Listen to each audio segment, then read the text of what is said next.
Good afternoon, I'm Sophia Samples. Welcome back, or if you're joining us for the first time, welcome to Black at App.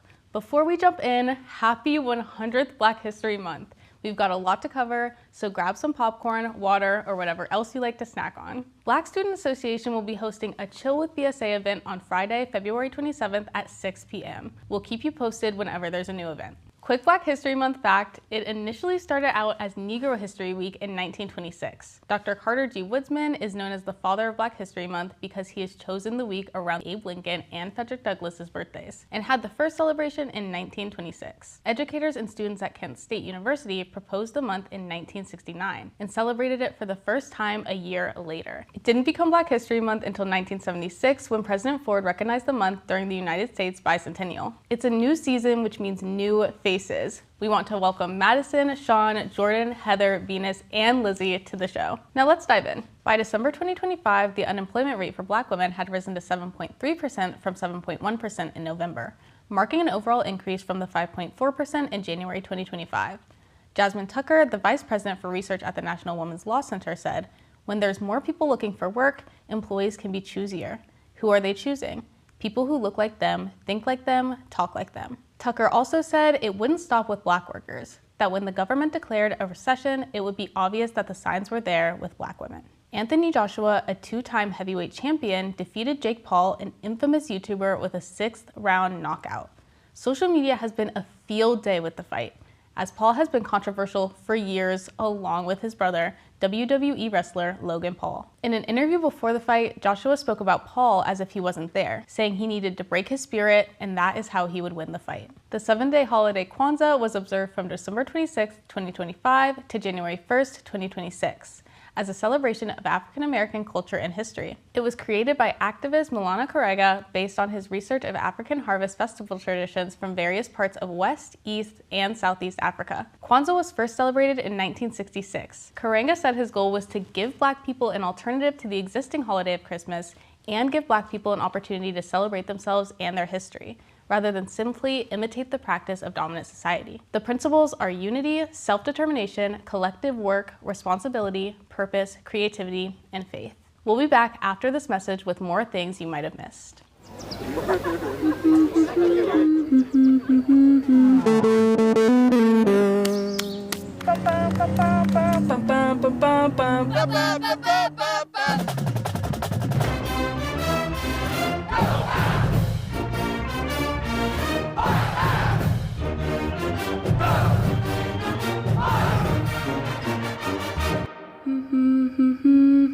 We are the Mountaineers.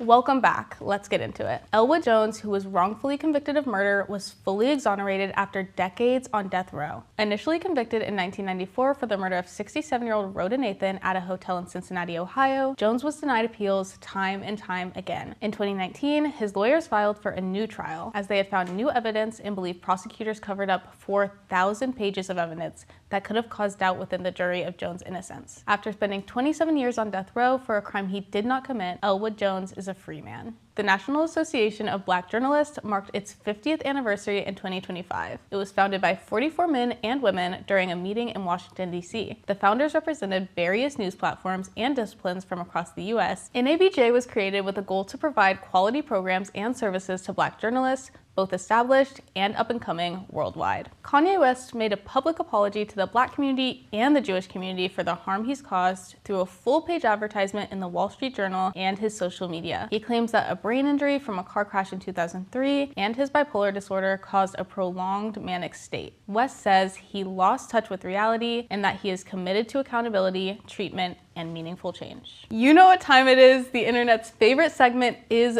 back. After Blurt Alert, we'll have a quick break, but for now, Kaylee, take it away. Welcome back to your favorite segment, Blurred Alert. Let's get right into it. First off, we're back again talking about the MCU and their new show, Wonder Man. All 8 episodes were released on January 27th on Disney+, and I have heard nothing but praise from fans about this show, as everyone is loving the different take on a superhero origin story. Specific points to note in the show is their use of practical effects instead of CGI, giving background characters interesting story and depth, and the main actor, Yahya Abdul-Mateen II's performance. The plot is about Simon Williams, a struggling actor who, after many failed attempts at landing and sticking with roles, gets the opportunity to audition for his favorite character since he was a child, Wonder Man. But Simon has superpowers, and superheroes or anyone with powers are not allowed to work on sets. Despite this, he keeps his powers hidden and befriends fellow actor Trevor Slattery in the process. But underneath, the company producing this movie has other intentions with Simon. Even with the interesting plot, there's a notable lack of action, which is the part of the show that gets the most positive feedback on social media. Hopefully the positive reception from this show will convince Disney that other shows and movies like this is what the fans really want to see. I know in the age of superhero fatigue, I want to see stories that feel more grounded, rather than another story about another multiversal fight with another impossible-to-beat villain. What was your favorite episode of Wonder Man? Let us know in the comments. Next up is Mark Fishbach, aka Markiplier's new movie Iron Lung, based on the 2022 game of that same name. Now, this movie has been talked about since its release on January 30th, and for good reason. A lot of people on social media have congratulated Mark on being one of the only YouTubers to have directed a good movie and also have it receive positive attention. Not to mention the movie has earned $30 million domestically so far, when it initially had a budget of somewhere under $3 million. I personally love to see when people engage in their true passions and earn these opportunities to expand on their brand. He's had past YouTube projects like How to Make a Heist and Who Killed Markiplier, which were initial toe dips into the filmmaking scene, which led to where we are now. The game and movie are both about a convict who is forced to pilot a small submarine through a desolate moon's ocean of blood after cosmic disaster removes all stars and habitable planets. Simon, the convict played by Markiplier himself, is forced to juggle his declining sanity, a failing sub, and potential creatures in this adaptation. This has been Blur Alert, and I'll see y'all soon.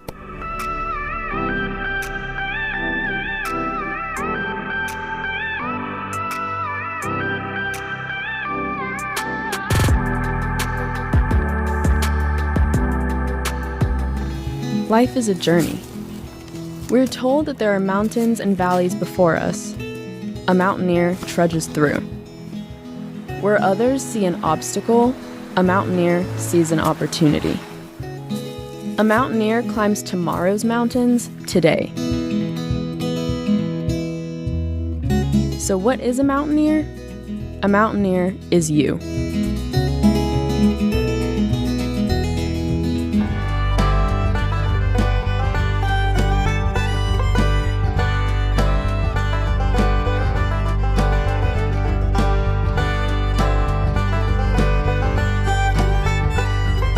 The Grammys have taken place, and Black excellence won big. Cynthia Erivo has now won her 2nd Grammy alongside Ariana Grande for the wonderful duet Defying Gravity. Doechii has now won her 2nd Grammy for her Anxiety music video. Kendrick Lamar is now the most awarded rapper in Grammy history, dethroning Jay-Z. Lamar won almost every category he was nominated for, which makes the 2nd year in a row he has done so. Olivia Dean won Best New Artist after an explosive year with hits like Man I Need and So Easy to Fall in Love going viral on TikTok. Leon Thomas won the Best Traditional R&B Performance for Vibes Don't Lie, marking his 3rd trophy. Tyler, the Creator, won the inaugural Best Album Cover for Chromacopia, also with 3 wins. Kehlani won Best R&B Song for Folded and Best R&B Performance. In a career such as theirs, putting out hit after hit, it's a bit of a surprise they've only gotten 2 Grammys under their belt. Sinners won 2 Grammys for Best Score Soundtrack for Visual Media and Best Compilation Soundtrack for Visual Media. 8-year-old Aura V has made history as the youngest Grammy winner with her father Fiat for Harmony, which won Best Children's Music Album. Congratulations to all the winners we named and those we couldn't. Keeping Up with Sinners, the movie has 16 Oscar nominations in categories like Best Picture, Performance by an Actor in a Leading Role, Performance by an Actor in a Supporting Role, Performance by an Actress in a Leading Role, Performance by an Actress in a Supporting Role, and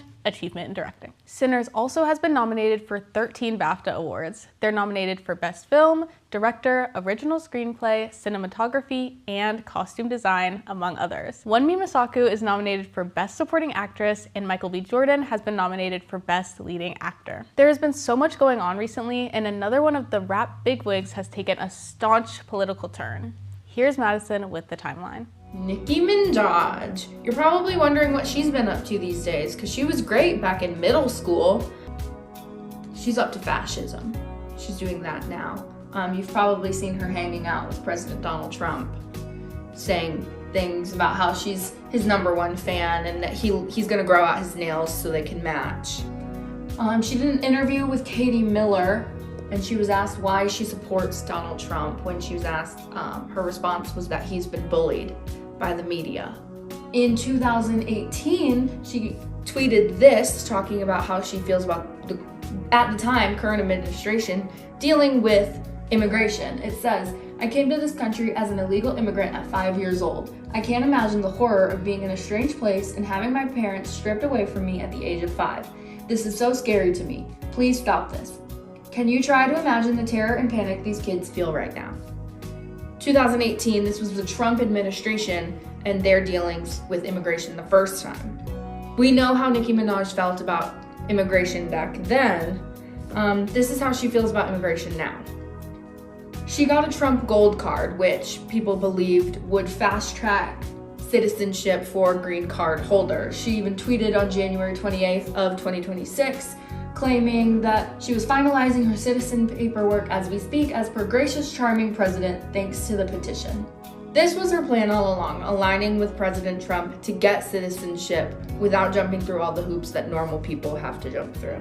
Now, when she realized that the gold card was actually just a memento of appreciation, she tweeted this: "Thanks for the feedback, the old Nicki is back," as of January 30th of 2026. Her fans have since abandoned her and don't really care. So all of this was for nothing. But that's what Nicki Minaj has been up to recently, in case you were wondering. Thanks so much for the insight, Madison. In a story we brought you guys at the beginning of last season, we have more of an update into the David case. As a refresher, David Anthony Burke, professionally known as D4VD, was born on March 28, 2005. On September 8, 2025, a body was found in the trunk of a Tesla registered to David. The body was identified as 14-year-old Celeste Rivas Hernandez, who has been missing since April of 2024. Burke has been identified as a suspect, but hasn't been cooperating. He has since hired an attorney, Blair Burke, who has worked with celebrities like Harvey Weinstein, Kanye West, and Britney Spears. All kinds of evidence, both confirmed and unconfirmed, has been found all over social media. Supposedly, Burke had an 18+ Discord server where Celeste was a member, where he lied about her age and paid people off to keep the secret. After her death, it was revealed that the two had matching tattoos. Burke had an unreleased song with Celeste's name as the title. Celeste's mother said her daughter's boyfriend's name was David, and then there was the release of the top 50 charting hit, Romantic Homicide, leading to a music video being released on Celeste's 12th birthday. Recently, Burke's close friend and Twitch streamer Neo Langston was arrested and appeared in front of the jury that's been going over this case's evidence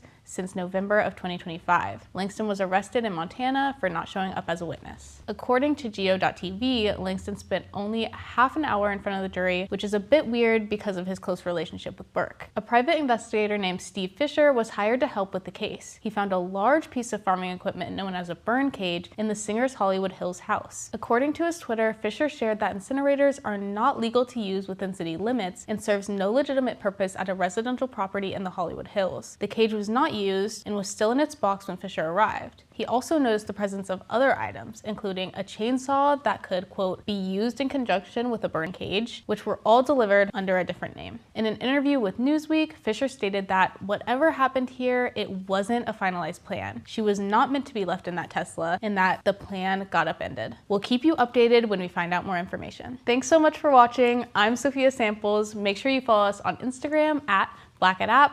Let us know your favorite part of the episode and drop a fun fact in the comments. Stay Black and stay proud. Have a wonderful day and enjoy Black History Month.